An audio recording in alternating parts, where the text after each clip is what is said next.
Hi guys, so I'm here on the Heart Centered Visionaries YouTube channel and I've got the beautiful Kim here today to talk to us. So how are you doing, Kim?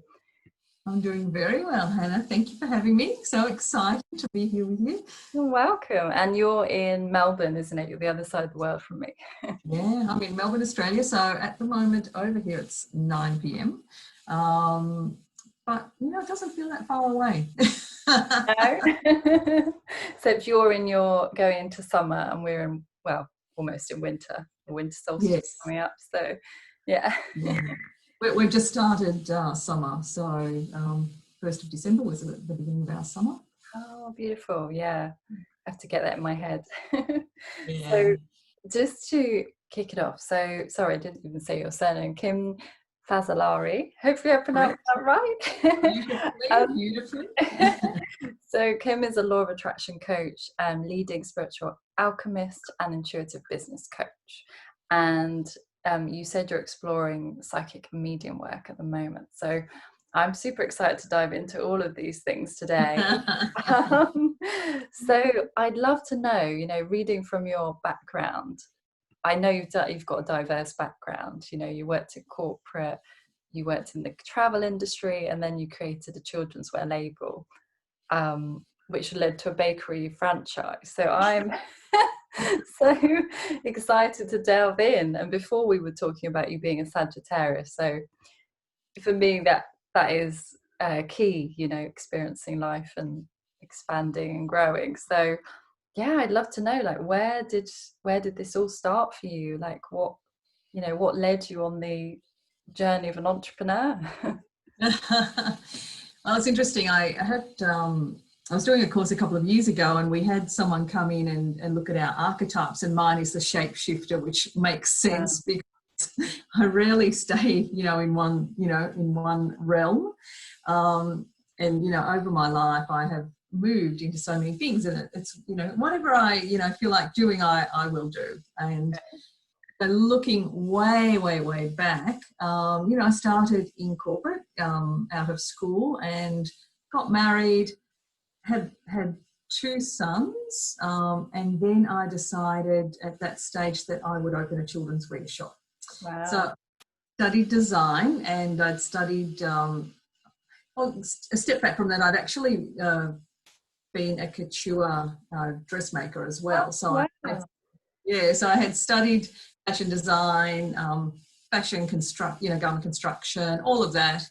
I was a terrible drawer, so that wasn't something I could do. But as far as using my hands, that was something I loved. So hand beading, millinery, all of that I used to do together. Then I had two small boys, and I had studied children's wear. That was one of the electives, and I thought, I'm going to open a children's wear shop. So being in the paper, there was an advertisement for a children's wear shop, a woman who had been designing, and she was going out of business, or she was selling her business due to family problems, and I decided to take that on. So I started to design, and it was back in the day, 25 years ago, and so we had a workforce here in Victoria, in Melbourne, where I could outsource the garment construction to. So I would actually design, cut, source the fabric, and then I would outsource the garment construction. Beautiful. It was amazing. I loved it. Yeah, I can imagine it's such a journey, because it's interesting. I actually studied fashion design at university, and I understand the kind of the hard work and all the design, the work that goes into making garments. So I imagine couture, it's another specialism that's very niche. So yes, that's beautiful. So sorry, go on. Loved it. Yeah, I loved it.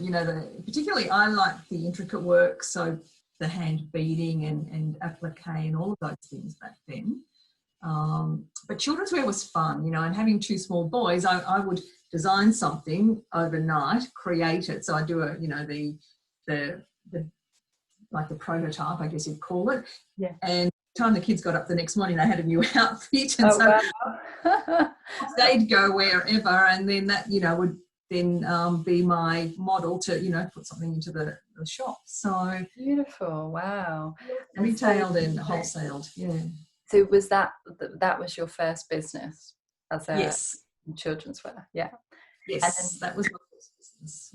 great. And then what led you on to, because I read that you had a baking franchise, and that led to like an awakening and led you sort of where you are. So I'd love to hear a bit more about that, what that experience So was like for you. the children's wear business had to go because I actually had endometriosis, and it was something that I'd had all of my life. And I got to the stage where I had to have a hysterectomy. So at 30, I had a hysterectomy. That then stopped me from lugging around rolls of fabric, running all over Melbourne, I couldn't drive at the time, getting garments made, etc., etc. So I thought, I would exit the children's wear shop and business, children's wear business, and give myself time to recuperate and rest. And I went to work for an iconic Australian retailer after that, not long after I'd had the hysterectomy, and I loved it. They were amazing, and I ended up working for them for a long, long time. But there was still that yearning there to have my own business. And my husband came home with a concept to purchase a bakery with a friend of his, a work colleague of his. And I love cooking, and I thought, yes, that's great, and his friend was going to be the baker and I was going to be run the shop. Way that didn't eventuate due to the accountant becoming involved and said, if you go into business with a friend, you won't remain friends. So we ended up getting our own franchises. Now, long story short, we bought a bakery franchise, and supposedly it was an amazing position, which it wasn't, because from day one it started hemorrhaging money. Yeah. And it's like, oh my gosh, what do I do? How can I sustain this business? Two small children. My husband was working to pay the wages of our employees, plus he was working there on the weekend. 5 times. When you have those moments that you just want to get down on the ground and cry or surrender to something greater. I had one of those moments. It's like, please, please, please help me. I just don't know what to do. And it probably wasn't long after that. I was in the bakery 6 a.m. in the morning because we couldn't afford staff. And the lady came in. And she was there morning after morning, and in my mind I'm thinking, what is she doing up at 6 a.m. in the morning? Like, who gets up at 6 a.m? And it was winter.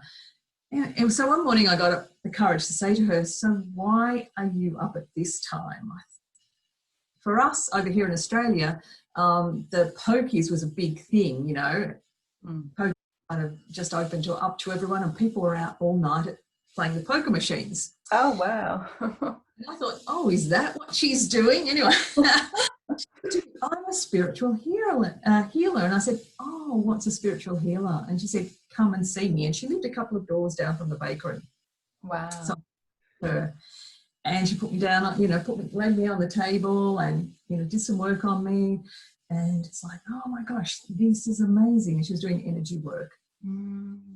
There, my third eye started to open, and I started to see visions of Jesus, and also the eye of Horus. And so they were with me all the time. Wow. And when you're in that state of not knowing what is going to happen the next day in your business, having that to look forward to really kept me buoyant. That's incredible.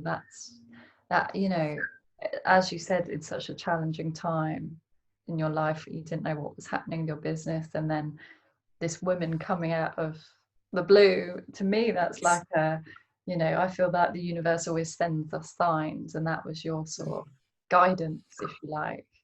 Wow, so that's so powerful. So then what happened after that, and your third eye opening up? And so I began to sit in circle with her in spiritual circles, And I was still working at the bakery, trying to find out, find a way out. Like, what can we do?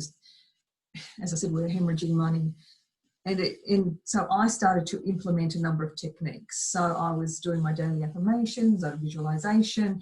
These were all things that I didn't know pre that. Mm. And from there, I suddenly became introduced to Reiki. I was in a bookshop and a book about Reiki fell into my hands. Oh, wow. What is this? And, as we know, things happen magically when you're open to it.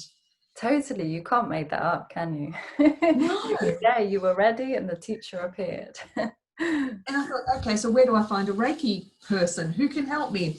And I was driving up and down one of the main roads, and there was a sign out the front of a house, Reiki master or Reiki lessons or something. It's like, I have driven up and down this road so many times and never seen that. Then all of a sudden I went in there and I found a Reiki master. Everything started to unfold effortlessly. Yeah. Not the bakery.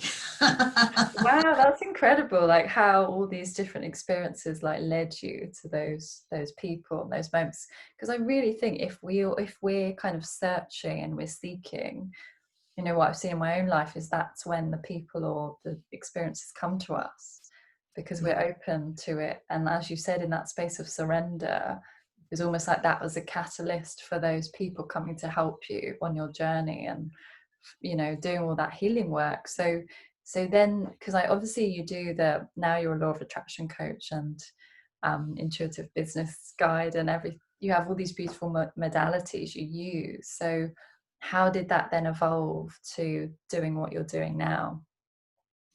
Yeah, from the bakery, we actually went to mediation and moved out of the bakery. So we came to an agreement with the franchise, which was amazing.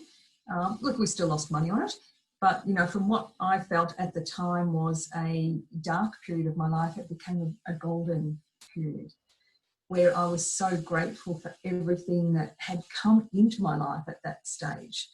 Even in the bakery, there was spirit, so I started to open up to spirit. And I would sit in the bakery, after everything was closed, and there'd be plastic containers flying off the wall and the door squeaking and all sorts of things. It was really amazing. And I can't say I wasn't scared initially, because I was. I didn't know what it was.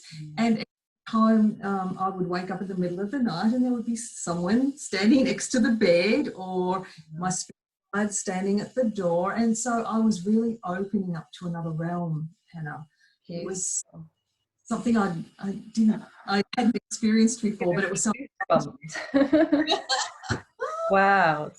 Like I just can't imagine, because it was like a catalyst for you. So, but what was that like? Because you were you said you were a little bit freaked out. Like, did you have that support but with somebody like that spiritual healer to go, what is going on here? Because that is quite a shock, could be. Absolutely. I was still sitting in a spiritual circle, but there was a lady, and we were still in the bakery at this stage, but there was the figure of a lady who would stand next to my bed every night, and I would lay there absolutely petrified. So I was looking at her and hoping that she couldn't see my eyes open and looking at her. It was really strange. Oh. Because I thought, I don't want her to know that I'm awake and looking. But it was a black figure, and she had in her hand a golden sheath of wheat. Wow. And I thought that was very symbolic, because I was in the bakery, and it was almost a sign that we would move out and that things would be okay. That's beautiful. That makes me think of the Virgo archetype in astrology, with she's like the earth goddess, and she plants the seeds, for the harvest. That sense of fertility and growth and awakening, which is, I guess, what was happening for you. So how did that all? Because I know now you work a lot with rituals and magic to manifest your desires, and you teach people to do that. So what does that look like for you? Is it your daily practices, and how do you use magic? So going back to the bakery, I felt that I wanted to find out about witchcraft, and we lived in a little a small town, you know, outside of the suburbs, and a shop opened up in Warrandyte, where I lived, called the Witchy Shop. And you know, just out of the blue, it was around behind the other shops, and I went in there and I wanted to know more about it, and there was a high priestess there. So that's where I found out about magic, ritual, witchcraft. And so that added another layer to what I was doing. Beautiful, yeah. There I would sit and I would spellcraft and, you know, call in the deities and, you know, work with the different directions and the beautiful herbs and essential oils and everything else, and bring all of that into my life to craft and attract into my life what I wanted. But I started to think there has to be an easier way. You know, I don't have time to sit all day and craft spells. So I did a course on law of attraction, and that's when I thought, oh my gosh, this is what I've been using anyway, you know, the affirmations and the visualization. So I started to use more of those on a daily basis. Beautiful. Deepen into meditation and work intentionally. And so it's all come together. And if I look back to where I was 20 years ago, it is absolutely amazing, you know, where I am now. So I'd love to know, from where you were back then, what have been the biggest shifts in yourself and your life now from where you were back then? Yeah. Look, for me, confidence for a start. The more I understood the workings of the universe, the confident I became, and the more I understood what, you know, the different symbols. And if I go back to when I was a child, I used to see spirit at the end of my bed. Always been clairvoyant, but I didn't understand it, and it scared me. So going back 20 years ago, I then started to trust my clairvoyance, clairaudience, claircognizant, all of those. And so before we went into the bakery, I had a knot in my solar plexus, which was my knowing that I shouldn't have gone into it. But I didn't know what that was. So now I look for those signs, you know, I listen, you know, what, if I'm going to do something, I will just take a moment out to listen or feel into my body and get an answer. And that's where our magic is. I love that. That's so important what you're saying about the body wisdom, because I very much you know, attune to that and teach people to, particularly creative women. You know, we're stuck in our, including myself in this, we're stuck in our heads with so many ideas, and we're disconnected from our body. So as you said, it's like learning to tune into that. What is your yes and what is your no? Because that constricting feeling, which is my no as well, funny enough, is like a tight knot in the stomach. And the amount of times I've ignored it, but it's always right. So we kind of doubt ourselves, don't we? And it's finding a way to learn to trust that yes or that no. Yeah. You know? And it's the gut feeling. You know, they say it's your gut feeling, and it really is, because it sits there. And now that I know that, if I feel that, so if I want an answer to something, I will ask the question in my head, and then I will tune into the solar plexus, because I am claircognizant, so it's that knowing. And if I feel that constricting, I think, okay, that's not right. Yeah, that's beautiful. Yeah, such a good way to make it, you know, make decisions from that space. So how do you, where's the, you know, if somebody's stuck and they're on this path and they're just kind of trying to learn to trust their intuition, what wisdom would you give to them? Yeah. My biggest thing, and I know I am going back into the psychic and mediumship work, but my biggest thing is don't outsource your truth. You know, learn to listen to your intuition, learn to listen to your body, you know, find out what you require, because everything that you have is actually within you. It resides within you. Everything that you need, I should say, resides within you. All of your answers. Absolutely everything. And so when I'm working with women, I will get them to feel inside or to look for an answer within. I want to be the oracle for them. I don't want them to outsource their power to me. I want them to know how powerful they are, because they are the most powerful person in the realm. Beautiful, yeah. And no one can take that away from them. I love that, because, you know, the amount of times I've done it myself, I'm sure we all have on this journey of seeking things. You look, you know, you look at, you know, you pull cards, you use crystals, you know, we use all these things. And I think some of those obviously are a helpful tool for us, but at the end of the day, our body knows us better than anything else. And I almost see women, I don't know if you see this pattern of women, doubting themselves, so they always go to somebody else for that guidance, or, you know, for an oracle reading, which, you know, there's no problem with that, but I think if it's all the time, then we are giving our power away, if you like. Yes. Do you see that pattern in women that you work with? I look, I still play with tarot. I love tarot. I've just got a new deck, which is Wisdom Tarot, I think it's called. I look at that as confirmation. So, you know, I tune in, feel very confident with what I'm doing, but then I just pull a card, you know, just for fun. And so, you know, that's the way I look at it. But there are still, oh my gosh, there are so many women that still want to outsource their power. There is no criticism of that whatsoever. It's only because they don't know what to do. They have learned that they can go within to get the answers. And I look at, you know, where I was 20 odd years ago. I was that person. Although I was getting the intuitive hits, I wasn't listening to them.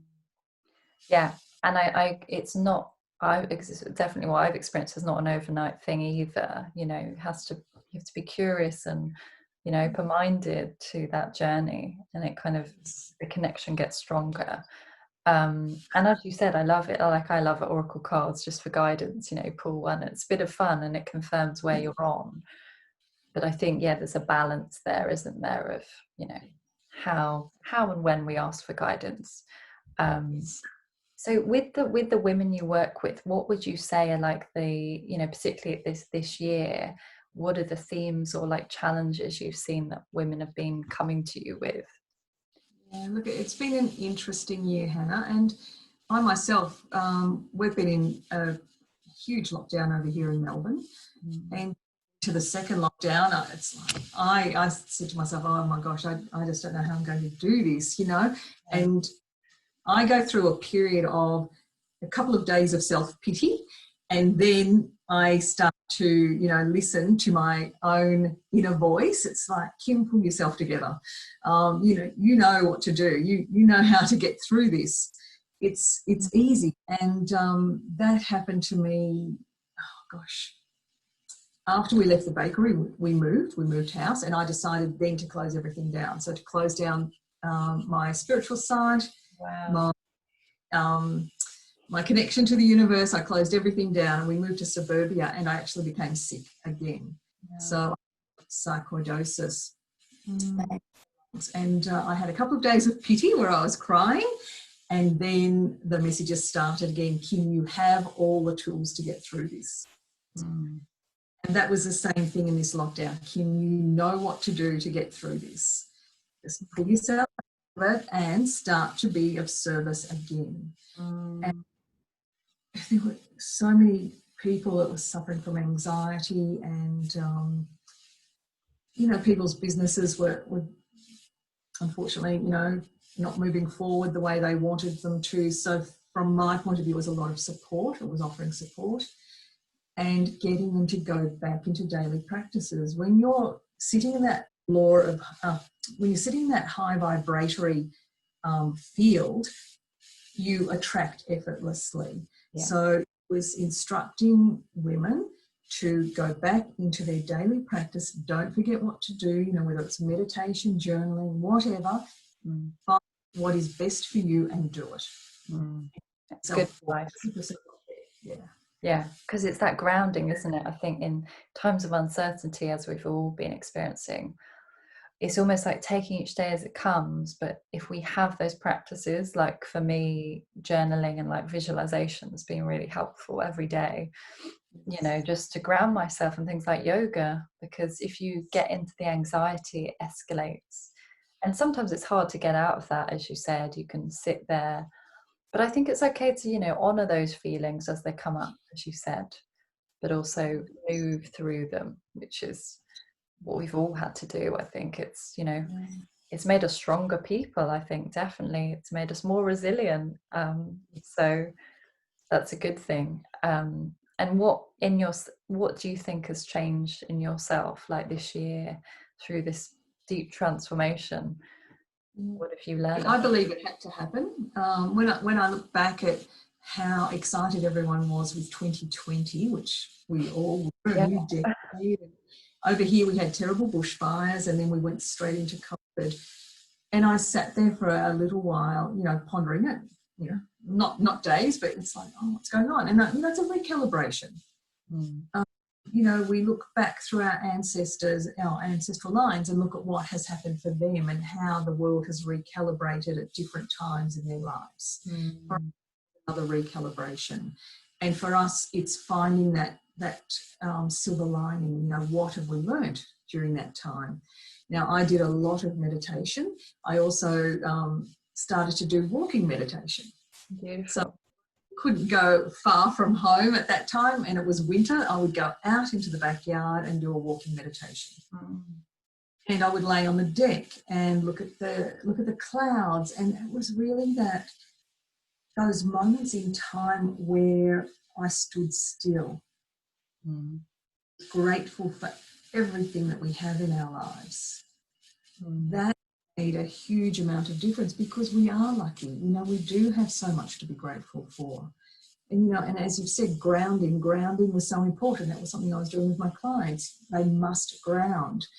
You know, we can do all of the spiritual work, but we can't stay up here in the clouds. We have to, you know, bring ourselves back, you know, into our body. And that became part of their practice as well. So it was just the small things, Hannah, you know, looking at the beautiful flowers, looking at the clouds. You know, we have so much to be grateful for. It's beautiful. Yeah, it's true. It's the small things. And I think, you know, this year has given us more time to reflect on that, you know, where past lives, you know, we're busy, we're rushing around trying to do everything. It's actually, it makes us more present, you know, more in the moment, as you said, which is really key. And that helps the anxiety and everything else that we feel. So, yeah. I hope people continue to do that now that we're out of lockdown. You know, I hope people continue to bake. A lot of people started to pick up craft and baking and those sorts of things. That really made me joyful hearing that. And it, you know, created that sense of community within the home as well. I think anything... Sorry, go on. Yeah, no, it's fine. Yeah, I think, like you said, anything creative is healing, isn't it? I mean, I'm a multi-passionate creative. I love all these kind of things, but yeah, just exploring. I've been doing a lot more baking, and it's just a good way to express yourself, you know, just let it out through that channel or whatever you're doing. So for women to find that is really important. So yes, yeah. So to move, and there's so many things that you do, which I love. You know, and you call yourself, this is what I'm curious about, you call yourself a spiritual alchemist. So I'd love to know, like, what does, you know, because that word alchemy is really potent to me and connects with magic and the work you do. But what does alchemy really mean for you? Yeah. But alchemy for me is really when a woman goes within to find her, you know, it sounds a bit corny, but, you know, her inner gold, you know, that those jewels that lie within that she has never discovered. And so, you know, when you go into your soul and you really explore what is there, to me, that is the alchemy, because that is the alchemy of transformation. From there, a woman can transmute her fears and transmute what has been holding her back. Beautiful. And just give her the confidence to move forward and create whatever she desires in her life. Love that. Yeah, that's really powerful. As you said, it's all within. And And earlier you mentioned about the archetypes. I'm curious because I work with archetypes in astrology, and I just think they give us such a powerful visual to connect to. So do you use the archetypes in the work that you do? Yeah, I do use the archetypes. So I work with the Sacred 13. So, Mother, Priestess, Mega, Crone, like there's quite a few of them, who, all aspects of us. Mm.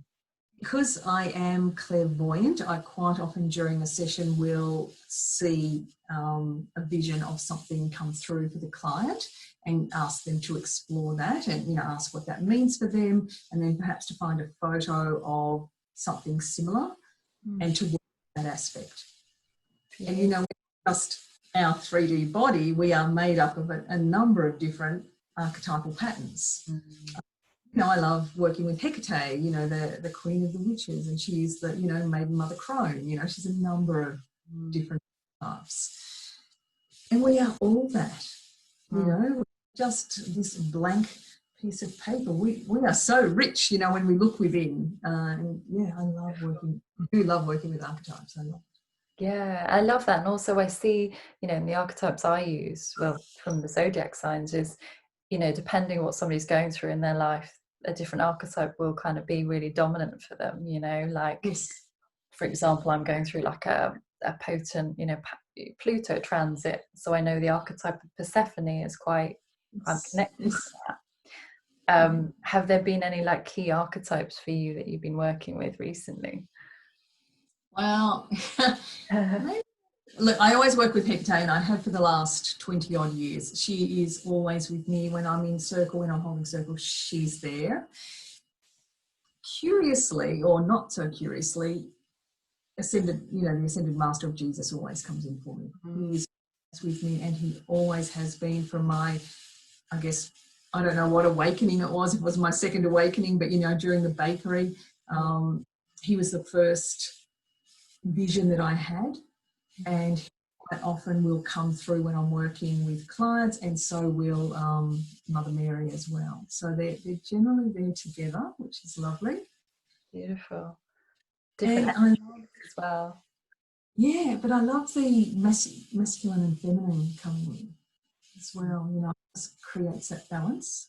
Beautiful. Yeah, we need them all, don't we? And I think what I've seen this year is people are more aware of, the people that are coming into their lives, because if we're triggered, I think a lot of shadow stuff's been coming up as well in the world, and we need to look at that stuff. That's what I've learned. Anything from a Pluto transit is you need to look at that stuff beneath the surface, because it's just going to keep coming up otherwise, and honoring that and accepting those parts of ourselves.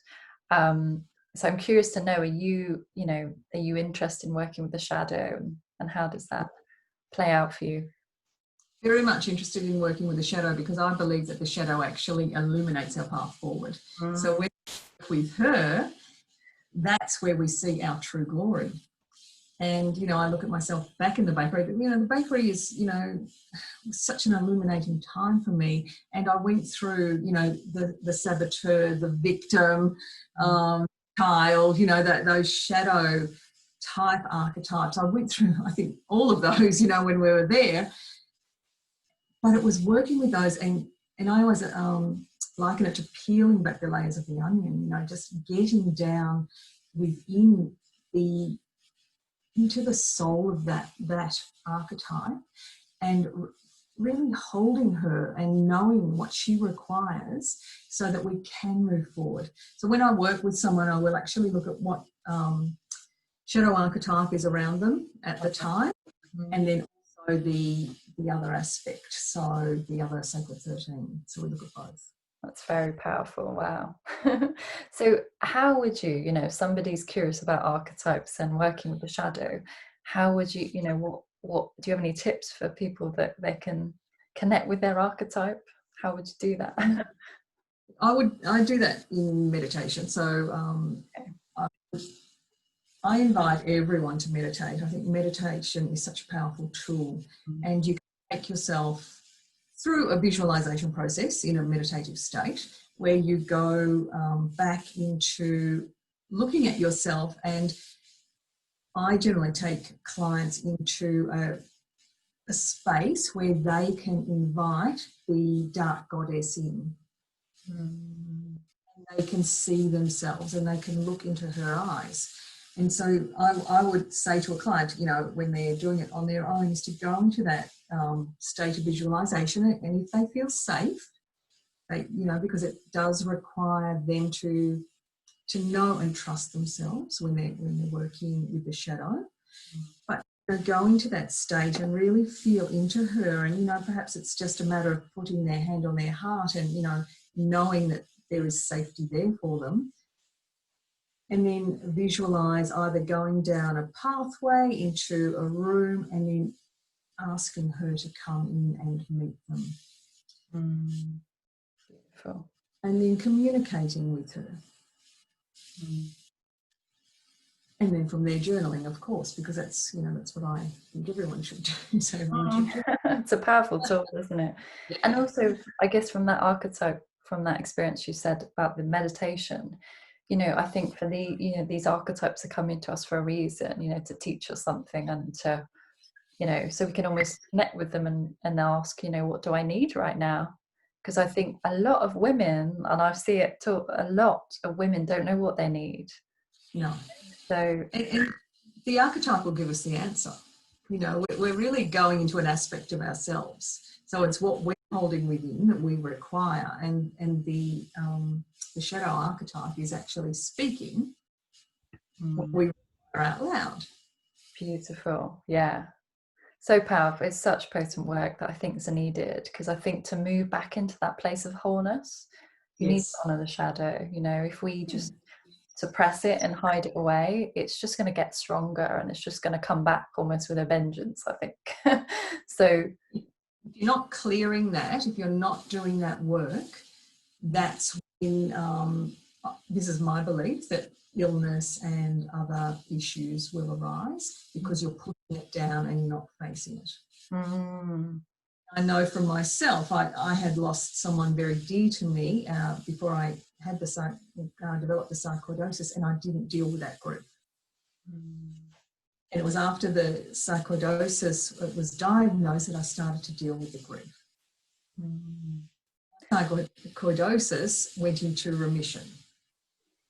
And you know, and I didn't take any medication at all. And I'm not saying that anyone should go off their medication. I would never say that. But the way I handled it was I said to the specialist, I want to do things my way for 3 months. Will you allow me to do that? And he said, yes, I will monitor you. And he did. And he monitored me for 18 months. And at the end of the 18 months, he said, well, it's in remission. It will probably still always be in your body, but there are no signs of it. Wow. That must have been a challenging time for you. But I imagine that you trusting what was right for you in that moment was what you needed to do. Absolutely. And I knew other people who had sarcoid, and they took their own journey. And you know, they did go through a lot of suffering.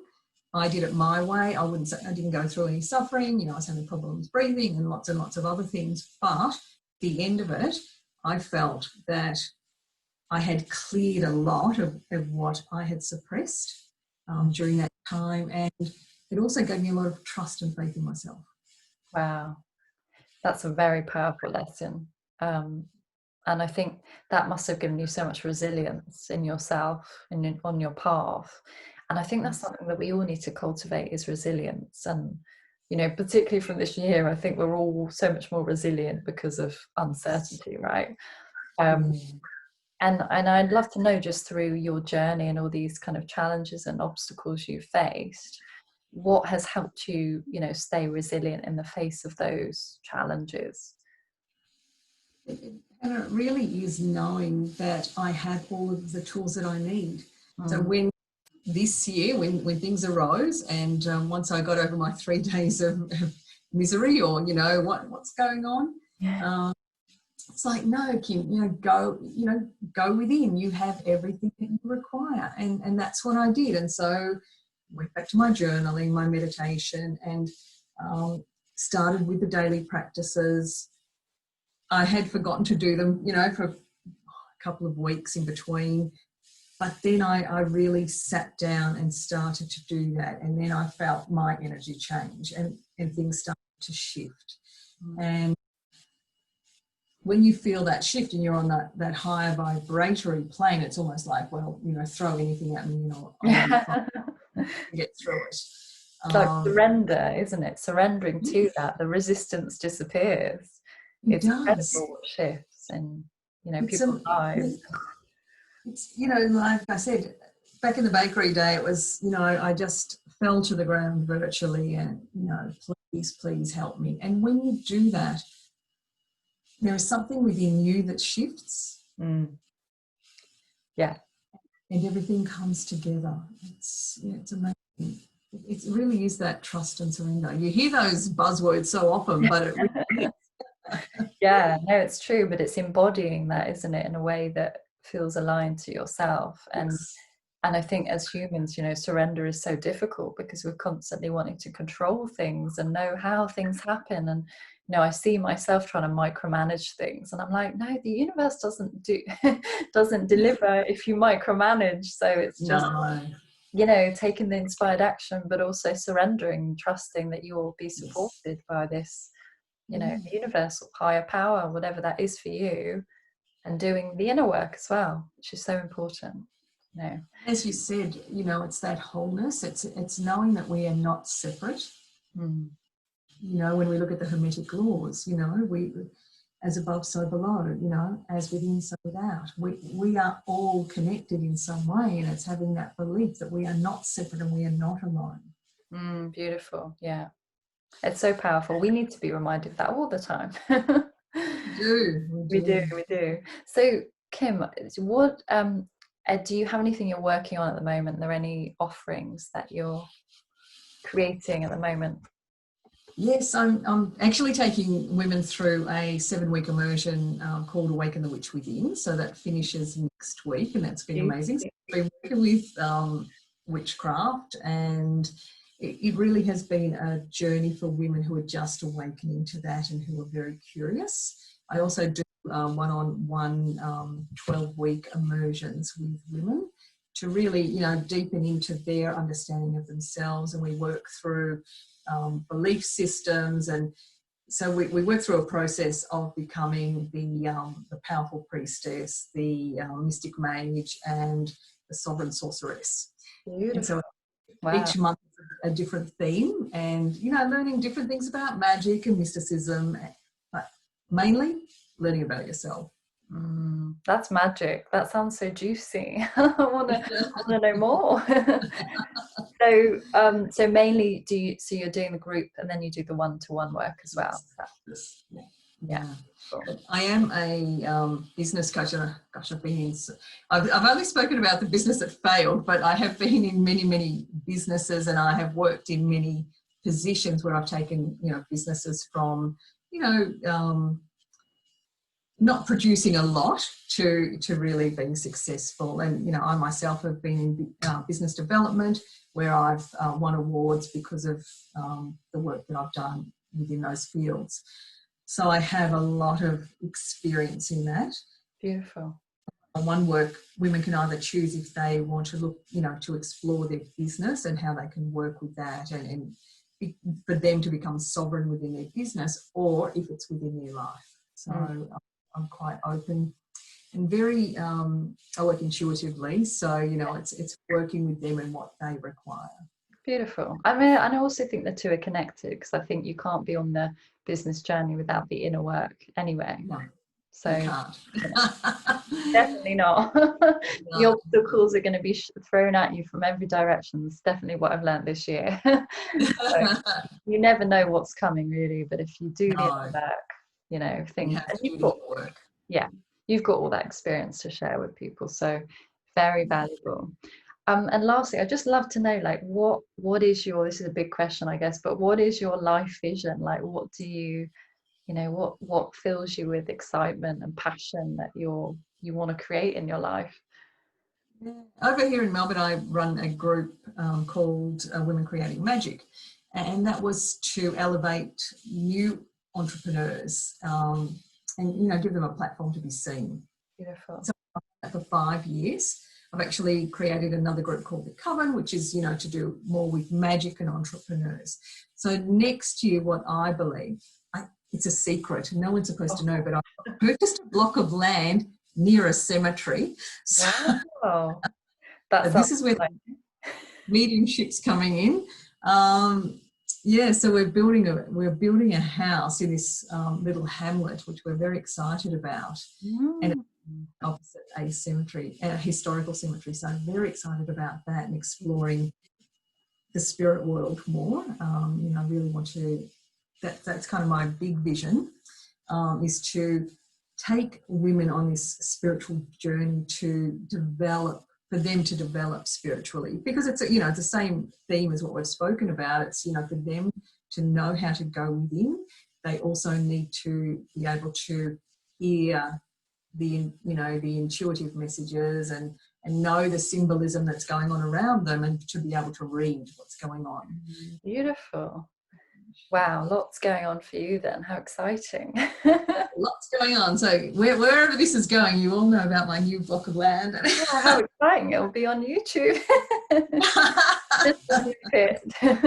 That means it's happening. Yeah, that's right. No one knows where it is, but yeah, I'm very excited. Great. I love it. So lastly, just to, if people want to work with you or know more about what you do, what's the best way to connect with you? Yes, my website is in development, and it has been for years now, because I never get around to doing the copy or getting it done. But I do need to have it finished by January. I would reach out on Facebook, which is Kim Fazzolari, Spiritual Alchemist, or same thing on Instagram.